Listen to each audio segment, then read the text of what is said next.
శ్రీరంగనాథుడిని తన పతిగా ఊహించుకుని ఆయన్నే కొలుస్తూ తిరుప్పావై ప్రవచనాలతో ఆ దేవదేవుడిలో ఐక్యమైన మహాసాధ్వి గోదాదేవి. ఆమె ప్రేమించింది శ్రీరంగనాథుడినే అయినా ఆయన మన వెంకటేశ్వరుడి రూపమే కదా. ఆ గోదాదేవి భూదేవి అంశే కదా. ఇంతకీ ఇప్పుడు ఈ విషయం ఎందుకు చెప్తున్నానంటే, ఏటా మన తిరుమల వెంకన్న ఆలయం నుంచి గోదాదేవి కళ్యాణానికి చీర సారె వెళ్తుంది.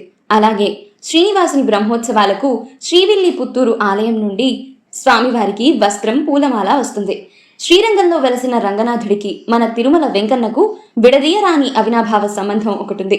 అదేంటంటే, దక్షిణ భారతం మీద మ్లేచ్చుల దండయాత్రలు జరుగుతున్న సమయంలో ఆ శ్రీరంగుడిని ఆయన ఆభరణాలను కాపాడుకోవడానికి అక్కడి అర్చకులు తిరుమల రక్షణాత్మకమైనదని భావించి ఇక్కడికి తరలించారు. అలా ఆయన దాదాపు 100 ఏళ్ల వరకు తిరుమలలోనే ఉన్నారు. ఆయన కొలువైన ప్రదేశమే నేటికి రంగమండపంగా పిలువబడుతోంది.